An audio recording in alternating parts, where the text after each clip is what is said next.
Good morning everyone, welcome back to my channel Puja লাইফস্টাইলে আবার একটা নতুন ভিডিও নিয়ে সবাইকে জয়গুরু জানিয়ে চলে আসলাম। আজকে সকাল থেকে এতটাই ব্যস্ত ছিলাম যে ভিডিও অন করার আর এতটুকু সময় হয়ে ওঠেনি। তাই এখন সকাল সকাল টিফিনটাকে গুছিয়ে নিয়ে তারপরে এসেছি দেখো তোমাদের সাথে ভিডিওটা শুরু করতে। সবার আগে রুটিটা বানিয়েছি, রুটি কিন্তু কমপ্লিট। ওদিকে চলো এবার রান্নাটাকেও শেষ করে ফেলি। আর আজকে না সেরকম কিছু রান্না করব না, কি করব না করব তোমাদেরকে ভিডিওতে অবশ্যই দেখাবো। গণেশের জন্য রুটি আর তরকারি করেছি, ও নিয়ে চলে যাবে টিফিনে। আর এদিকে আমি ঘরটা ঝাড় দিচ্ছি, কাল রাতে যেহেতু চিকেন রান্না করেছি সেই চিকেন রয়েছে, আর একটু ডাল সেদ্ধ দেবো ভাবছি। সাথে মাছ ভাজা করলেই হয়ে যাবে, আজকে আর মাছের ঝোল টোল বানাবো না। এত পেঁয়াজ রসুনের খাওয়া হচ্ছে তো সেই জন্য ভাবলাম আজকে একটু হালকাই থাক। আর ওদিকে গণেশ আজকে সকাল সকাল ঘুম দিয়ে উঠেছে বলে আমার কত কাজ করে দিচ্ছে দেখেছো। ব্রাশ করতে গিয়ে জল ভরে নিয়ে আসলো, এই সমস্ত কাজ না বলে কোনোদিন করানো যায় না, কিন্তু আজকে দেখলাম কিছু বলতেই হলো না। অনেকক্ষণ আগে থেকে ভেবে যাচ্ছি এবার একটু জল খাবো, একটু জল খাবো। গ্লাস ধুয়ে রেখেছি, তাও বোধহয় 10-15 মিনিট হয়ে গেছে, কিন্তু জল। সকালবেলা ঘুম দিয়ে উঠে সবার আগে এখন চিন্তা হয়ে যায় যে মনার পরীক্ষা, মনাকে আমার নিয়ে যেতে হবে, নিয়ে আসতে হবে। মানে এই যে রেডি হয়ে বেরোতে হবে, এই একটা বড় চিন্তা। কিন্তু সকাল সকাল রান্নাবান্না যেহেতু আজকে হালকা, তাই অন্যান্য কাজগুলোকে তাড়াতাড়ি করে সেরে নিচ্ছি। ওদিকে মনাকে এখনো ডাকিনি, ওকে ডাকবো। যেহেতু একটু রাত্রির করে ঘুমিয়েছে তাই ভাবলাম একটু বেলা করেই ডাক দিই, উঠে তো পড়বে। আর এখন দুপুরে একদমই ঘুমাচ্ছে না, কারণ ওই যে দুপুরে ঘুমালেও রাতে ঘুম আসে না। তাই যে কোনোভাবে দুপুরের ঘুমটাকেও স্কিপ করেছে, মানে যত কষ্টই হোক না কেন কোনো না কোনোভাবে একটু জেগে থাকার চেষ্টা। এদিকে চলে এসেছি দুধ জাল দিতে। আজকে সকালের ব্রেকফাস্টে থাকবে হচ্ছে আমাদের কফি আর কেক। 25শে ডিসেম্বর গেছে, মানে এখন কেক তো খেতেই হবে। 25শে ডিসেম্বরের এই সময়কার যেই কেকগুলো খেতে এত ভালো লাগে যে কি বলবো তোমাদেরকে। আর এই যে পিস করা কেক এনেছিল না গণেশ, এটা অবশ্য সারা বছরই পাওয়া যায়। এই কেকগুলো খেতে আমি আর মনা দুজনেই ভীষণ পছন্দ করি। আর ওই নলেন গুড়ের যে কেক এনেছে ওই কেক আমি তো খাই না, মেয়েও খায় না, ওটা গণেশকেই একা খেতে হবে। চা আর কেক দুটোই কিন্তু রেডি। এদিকে কেক নিয়েছি আর অল্প একটু নলেন গুড়ের কেক নিয়ে টেস্ট করেছিলাম। ওরে বাবা কি অখাদ্য লাগলো, কেমন একটা গন্ধ। ধুর, এইসব কেক একটুও ভালো খাই না আমি। আর মনার সাথে একটু ইয়ার্কি মেরে নিলাম। বাবা, কি যে ঠান্ডা লাগছে আজকে, কি বলবো। মানে আজকে বাইরে, কালকে তো বাইরের ওয়েদার ভীষণই খারাপ ছিল, আজকে ওয়েদারটা খারাপ। আর মনে হচ্ছে পুরো শীতে কাঁপছে। আজকে আবার হাওয়া দিচ্ছে বাইরে, তার মধ্যে আমাদের কারেন্ট নেই, অন্ধকারে বসতে হবে বৃহস্পতিবারের পুজো দিতে। বৃহস্পতিবার বলে আজকে আর বসলাম না, ঝটপট সমস্ত কাজ সেরে আমি বললাম যে মনে আগে স্নান পুজোটা সেরে নি। আর এই যে আরেকজন পড়তে বসে এখন আবার উঠেছে।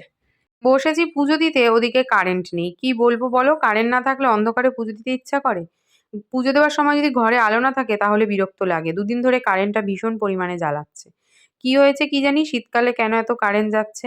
আগে যে পরিমাণে আমাদের ছোটবেলায় কারেন্ট যেত, এখন সে পরিমাণে কিন্তু কারেন্ট যাওয়া বন্ধ হয়ে গেছে।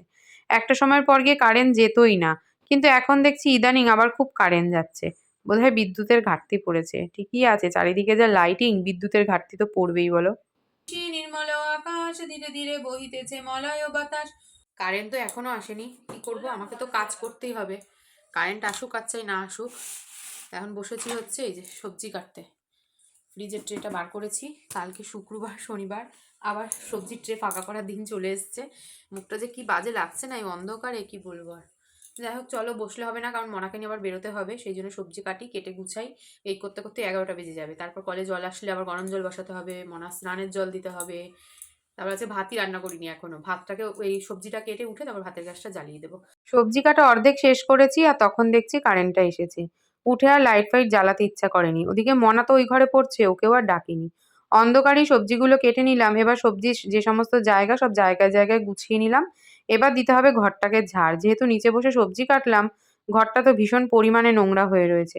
ওই জন্য সবজির খোসাগুলোকে আগে ডাস্টবিনে ফেলে এসে তারপরে এই জায়গাটা ভালো করে ঝাড় ঠাড় দিয়ে নেব। এবার মনার জন্য গরম জল বসাবো। এবার যাবে হচ্ছে মনা স্নানে। আস্তে আস্তে তো পরীক্ষার টাইম এখন এগিয়ে আসছে, আমাকেও ঝটপট রেডি হতে হবে। পুরি রেডি হয়ে গেছে, এখন মনাকে নিয়ে বেরোবো। ওই যে বড় মুখে জল খায়, গণেশ খেতে পারে না বলে গণেশ খায়ই না। আর এইটা খেতে গিয়ে ফেলেছে জল গায়ে। রেডি পুরো। আজকে ভূগোল পরীক্ষা, ভূগোল পরীক্ষার দিন ওর এমন ভয় পায়, এমন ভয় পায় যে ওর ঠান্ডা লেগে গেছে, যার জন্য জ্যাকেট প্যাকেট পরে নিয়েছে গায়ে। আর আমি রেডি হয়েছি, আমি একটা স্টোল নেবো। আমি রোদে যাব, ছাতা নিয়ে যাব, আর ওই সব গায়ে ঠায় দিতে পারবো না। একটা কাজ যদি আমার মেয়েকে করতে দিই, যে আমার মেয়ে উল্টাপাল্টা কাজ করে রাখে।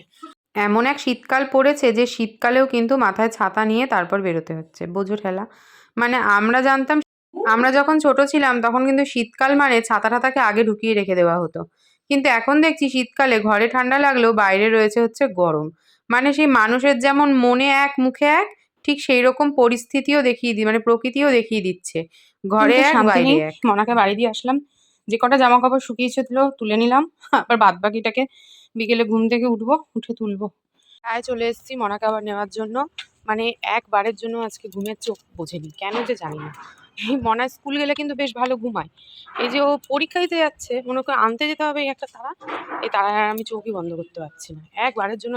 বাড়ি আসার পর মনাকে বলেছি যেন সন্ধে পুজোটা দিয়ে নেয়, আর আমি না একটু চাউমিন ভিজিয়ে রেখে গেছিলাম।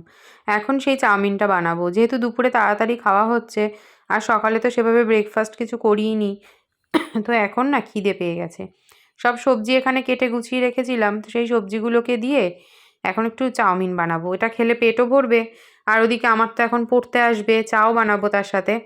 আর মনাও হচ্ছে পড়তে বসবে খানিকক্ষণ পর, তাহলে ওরও খিদেটায় মানে পেটটা ভরে যাবে। কেন বলো তো?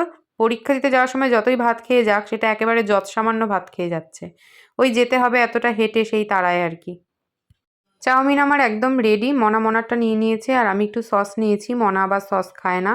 দেখতে কেমন হয়েছে অবশ্যই জানিও। টিউশনি কমপ্লিট করে এখন চলে এসেছি সবার আগে মনার চুলটাকে বেঁধে দিতে। আর লাইটের আলোয় দেখেছো কিরকম দেখাচ্ছে, পুরো সাদা হয়ে রয়েছে। আমিও চুল বাঁধবো, মনারও চুলটা বেঁধে দিলাম। এবার যাবো হচ্ছে রান্নাঘরের দিকে। ডিনার কমপ্লিট, গণেশ এসছে, তারপরে ডিনার করে নিয়েছে। আর আমার চোখের পাতা ঘুমে ভারী হয়ে গেছে। মানে মনে হচ্ছে কি চোখের পাতাটা বুজে আসছে, আর আরেকজন আমার বসে বসে ঝিমাচ্ছে। খাওয়া হয়ে গেছে, কখন ঘুমায়নি, কারণ গরম জল করবো, গার্গেল করবে। আর আমি এখন হাতে নিয়েছি হচ্ছে ব্রাশ নিয়ে এখন গরম জল করতে এসেছি। আর এদিকে দেখো কত বাসন মাজলাম জানো, মানে 3 বার 4 বার করে করে সিঙ্কে বাসন নিয়ে বাসন মাজলাম। এত পরিমাণে বাসন বেরিয়েছে, কারণ কালকে হচ্ছে শুক্রবার। তো চলো আজকের মতন ভিডিওটা এখানেই শেষ করি। ভিডিওটা ভালো লাগলে প্রথম দিয়ে শেষ অবধি দেখো, লাইক কমেন্ট শেয়ার করো, আর চ্যানেলটাকে সাবস্ক্রাইব করতে একদম ভুলো না। আজকের মতন টাটা, দেখা হবে একটা নতুন ভিডিওতে। Good night.